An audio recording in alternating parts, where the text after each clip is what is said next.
karrar i arbete. Det är karrar. Det är karrar i arbete.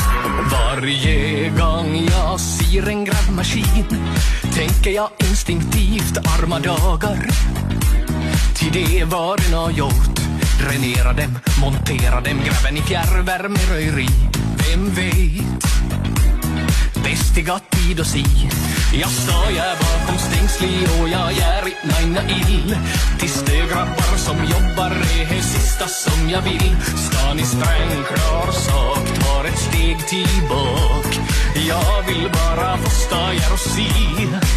För när karrar vi det rätar upp och gräver grop. Jag står och ser på alltihop. Jag karrar vi arbete. För hela dagen vill jag bara se. Och karrar i arbete. Karrar i arbete. Det är karrar.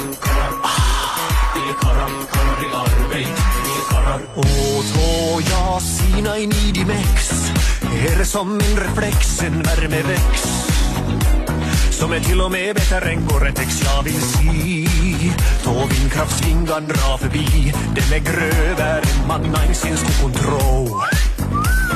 Färdig vibrera, forma, armera, punktbil rullar in. Den över 14 kubik men ingen panik.